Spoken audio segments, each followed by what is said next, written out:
وسلم۔ اعوذ باللہ من الشیطان الرجیم، بسم اللہ الرحمن الرحیم۔ قال اللہ تبارک و تعالی فی القرآن المجید والفرقان الحمید۔ سورۃ توبہ کی آیت نمبر 75 ہے۔ اس آیت مبارکہ اور اس کے ساتھ دو اور آیات بینات میں اللہ پاک نے ایک واقعہ بیان فرمایا ہے۔ وہ شخص ہے جس کا نام ہے ثعلبہ بن ابی حاتب۔ اور پہلی بات یہ یاد رکھیں، ثعلبہ دو ہیں۔ ایک کا شمار صحابہ کرام میں ہے، اور صحابہ کرام کے اندر بھی وہ جو بدری صحابہ کرام ہیں۔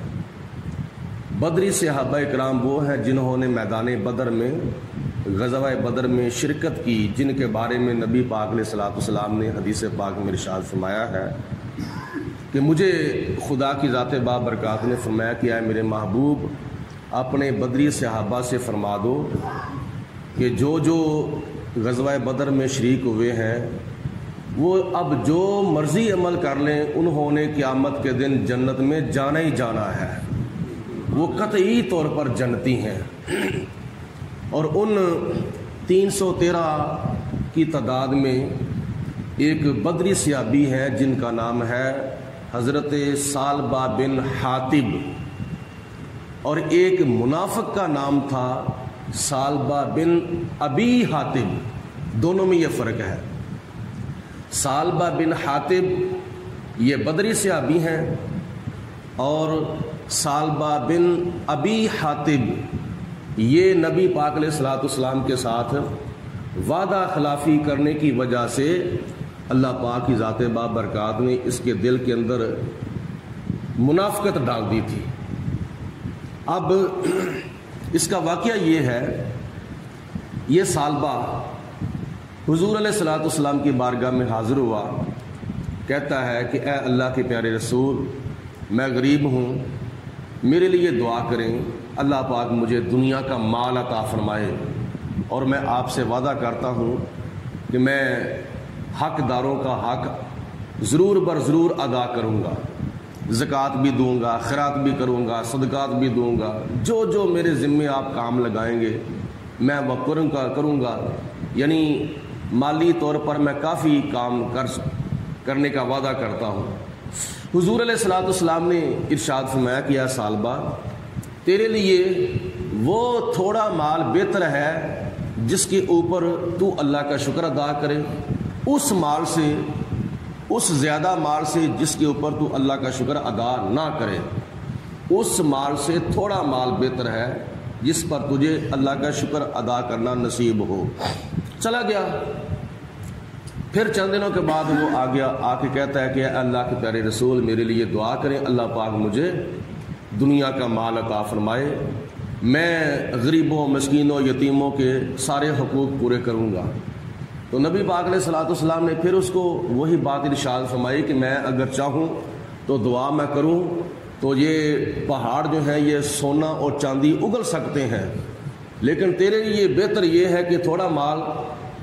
جس کے اوپر تو خدا کا شکر ادا کرے وہ بہتر ہے اس زیادہ مال سے جس کے اوپر خدا کا شکر ادا نہ کیا جائے۔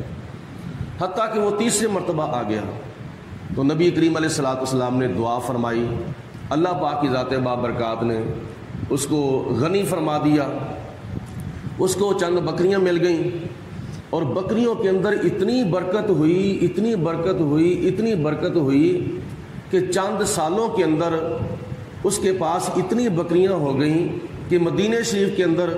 اس کے پاس بکریاں رکھنے کے لیے جگہ باقی نہ رہی،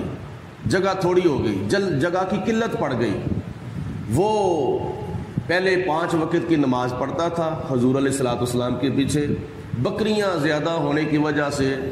وہ صرف اور صرف اس کو جمعہ پڑھنا نصیب ہوتا تھا۔ پھر جب اور زیادہ بکریاں ہو گئیں تو وہ اپنی بکریوں کو سنبھالنے کے لیے باہر جنگل کی طرف لے گیا، کیونکہ وہاں وسیع جگہ تھی اور مدینہ شریف کے اندر جگہ اس کے پاس بہت کم تھی کہ میں اب بکریوں کو کہاں رکھوں گا، گلیاں بازاروں کے اندر تو نہیں میں رکھ سکتا، باہر جنگل کے اندر لے گیا۔ جب جنگل کے اندر لے گیا تو بکریاں کچھ سالوں کے بعد اور زیادہ بڑھ گئیں، اتنی زیادہ بکریاں بڑھ گئیں، اتنی زیادہ بڑھ گئیں کہ جنگل کے اندر بھی اس سے بکریاں وہ سنبھالی نہیں جا رہی، کافی تعداد میں بکریاں ہو گئیں۔ تو ان کی وجہ سے پہلے 5 وقت کی نماز پڑھتا تھا، اب وہ جمعہ پڑھنا بھی چھوڑ گیا ہے، اتنا وہ مصروف ہو گیا ہے، اتنا مصروف ہو گیا ہے کہ جمعہ بھی اس کو پڑھنا نصیب نہیں ہوتا۔ حضور علیہ الصلوۃ والسلام نے 1-2 صحابہ کی ڈیوٹی لگائی کہ جاؤ جو مخیر حضرات ہیں،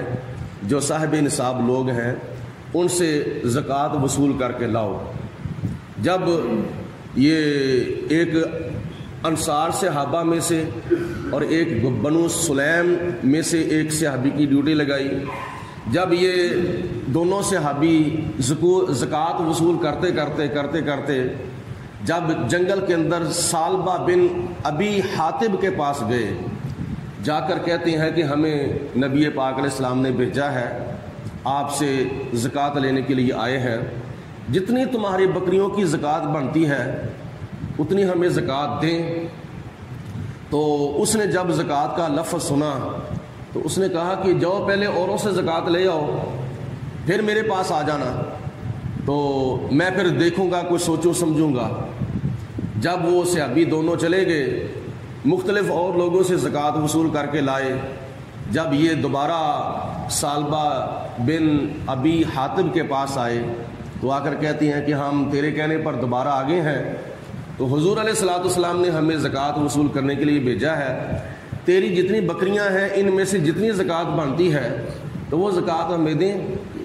اور تاکہ ہم حضور کی بارگاہ میں جا کے وہ زکوٰۃ کا مال جو ہے وہ پیش کریں اور اس سے پھر غریبوں، مسکینوں، یتیموں کا حق ادا کیا جائے، بیت المال کے اندر جا کے جمع کرایا جائے، تو وہاں سے پھر حقداروں تک ان کا حق جو ہے وہ پہنچے۔ تو دوبارہ جب وہ دونوں صحابی آئے زکوٰۃ وصول کرنے والے، تو اس نے آگے سے جواب دیا کہ یہ اب جزیہ کی بہن مجھ سے لینے کے لیے آگے ہو۔ جزیہ عربی میں کہتے ہیں ٹیکس کو، جو حکومت نے ٹیکس لائے ہوتے ہیں، عربی میں اس کو جزیہ کہتے ہیں۔ تو وہ کہتے ہیں کہ یہ ٹیکس کی بہن مجھ سے لینے کے لیے آگے ہو، یعنی زکوٰۃ کی شکل میں، جاؤ میں نے زکوٰۃ نہیں دینی، یہ تو میری اتنی محنت ہے، تو میں اب ان بکریوں میں سے تو کئی درجنوں زکوٰۃ بنتی ہے، کئی درجنوں بکریوں کی زکوٰۃ بنتی ہے، تو میں تمہیں دے دوں۔ تو اس نے زکوٰۃ دینے سے انکار کر دیا۔ جب دونوں صحابی حضور علیہ السلام کے پاس پہنچے تو نبی پاک علیہ السلام کی بارگاہ میں سارا واقعہ بیان کر دیا، اور نبی پاک علیہ السلام نے فرمایا کہ سالبہ کے اوپر بہت افسوس ہے، بہت افسوس ہے، اتنا افسوس ہے کہ انتہائی افسوس ہے۔ پہلے وہ دعا کرانے کے لیے میرے پاس آتا تھا، اب خدا کی ذات بابرکات نے اس کو مال سے نوازا ہے، تو اس کے ذمے غریبوں، مسکینوں، یتیموں کا اور بیوہ عورتوں کا حق ہے، تو وہ حق ادا کرنے کی بجائے اب وہ کیا نام ہے انکار کر بیٹھا ہے، یعنی اللہ کا شکر ادا کرنے کی بجائے ناشکری کر رہا ہے۔ تو اللہ پاک کی ذات بابرکات نے اپنے پیارے حبیب علیہ الصلوۃ والسلام پر اس وقت یہ 3 آیتیں نازل فرمائیں۔ اللہ فرماتا ہے وَمِنْهُمْ مَنْ عَاهَدَ اللَّهَ، ان منافقوں میں سے کچھ منافق وہ بھی ہیں جو اللہ تعالیٰ سے وعدہ کرتے ہیں۔ وعدہ اس نے حالانکہ نبی پاک علیہ السلام کے ساتھ کیا تھا، اور حضور علیہ السلام کے ساتھ وعدہ کرنا یہ اللہ کے ساتھ وعدہ کرنا ہے، اور جب اس نے وعدہ کیا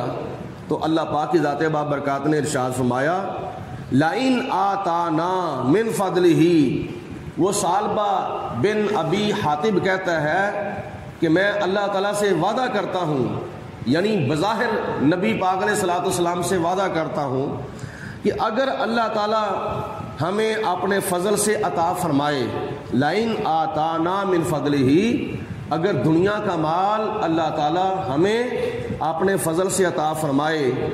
تو لَنَصَّدَّقَنَّ، ہم ضرور بر ضرور صدقہ دیں گے، یعنی ضرور بر ضرور زکوٰۃ ادا کریں گے، غریبوں کا مسکینوں کا حق ادا کریں گے، وَلَنَكُونَنَّ مِنَ الصَّالِحِينَ، اور صدقہ دے کر ہم ضرور بر ضرور نیکوں میں سے ہو جائیں گے۔ یہ اس نے وعدہ کیا کہ ہم ضرور بر ضرور صدقہ بھی دیں گے اور نیکوں میں سے بھی ہو جائیں گے، یعنی اللہ پاک کا شکر ادا کریں گے۔ فَلَمَّا، پھر جب، مَا آتَاهُم مِّن فَضْلِهِ، پھر جب اللہ تعالیٰ کی ذات نے ان کو اپنے فضل سے عطا فرمایا، دنیا کا مال کثیر تعداد میں اپنے فضل سے عطا فرما دیا، بخلوا بِهِ، پھر وہ منافق اس مال کے اندر بخیلی اور کنجوسی کرنے لگا، ہاتھ دبا کے رکھنے لگا، حقداروں کا حق ادا نہیں کرتا تھا۔ بخلوا بِهِ،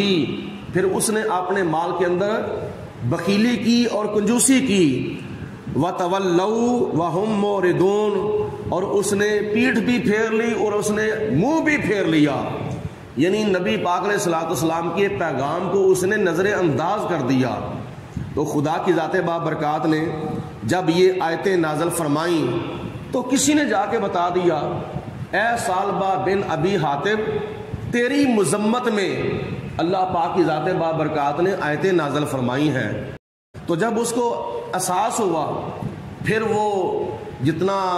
مال زکوٰۃ کا بنتا تھا وہ سارے کا سارا مال لے کر وہ نبی پاک علیہ الصلوۃ والسلام کی بارگاہ میں حاضر ہوا، کہتا کہ اے اللہ کے پیارے رسول علیہ السلام، یہ زکوٰۃ لے لیں۔ تو نبی پاک علیہ الصلوۃ والسلام نے چہرہ پھیر لیا، آپ نے فرمایا کہ مجھے اللہ پاک کی ذات بابرکات نے تجھ سے زکوٰۃ وصول کرنے سے منع فرمایا ہے، خدا کی ذات بابرکات نے ممانعت فرما دی ہے، اب میں تیری زکوٰۃ وصول نہیں کر سکتا۔ حضور علیہ الصلوۃ والسلام نے انکار کر دیا، اس کی زکوٰۃ کو رد فرما دیا۔ پھر حتیٰ کہ آتا رہا حضور علیہ السلام کی بارگاہ میں، لیکن آپ نے اس کی زکوٰۃ کو وصول نہیں کیا ناراضگی کے طور پر، حتیٰ کہ حضور علیہ الصلوۃ والسلام کا وصال ہو گیا۔ اور پھر حضرت ابو بکر صدیق رضی اللہ تعالیٰ عنہ کے دور میں آتا رہا، تو جناب صدیق اکبر نے بھی آگے سے یہی ارشاد فرمایا کہ جب تیری زکوٰۃ ہمارے پیارے آقا مولا حضرت محمد مصطفیٰ صلی اللہ علیہ وسلم نے وصول نہیں فرمائی تو میں کون ہوں وصول کرنے والا، لے جا اپنی زکوٰۃ کو واپس۔ جناب صدیق اکبر نے بھی واپس بھیج دیا، اور حتیٰ کہ جناب فاروق اعظم رضی اللہ تعالیٰ عنہ کا دور آ گیا، پھر وہ زکوٰۃ کا مال لے کر جناب فاروق اعظم کی بارگاہ میں حاضر ہوا، تو جناب فاروق اعظم نے بھی یہی جواب ارشاد فرمایا کہ تیری زکوٰۃ کو جب حضور علیہ السلام نے قبول نہیں کیا، حضرت صدیق اکبر نے وصول نہیں فرمایا، میں کون ہوں وصول کرنے والا، لے جا واپس اپنی زکوٰۃ کو۔ اور جناب عثمان غنی رضی اللہ تعالیٰ عنہ کے دور میں بھی آتا رہا، لیکن جناب عثمان غنی نے بھی انکار فرما دیا، آپ نے بھی اس کو ریجیکٹ کر دیا، حتیٰ کہ جناب عثمان غنی کے دور میں پھر وہ مر گیا، واصل جہنم ہو گیا۔ اللہ پاک کی ذات بابرکات نے پھر اس کی منافقت بیان فرمائی، فرمایا کہ وہ منافق تھا، فَآقَابَهُمْ نِفَاقًا فِي قُلُوبِهِمْ، اللہ پاک کی ذات بابرکات نے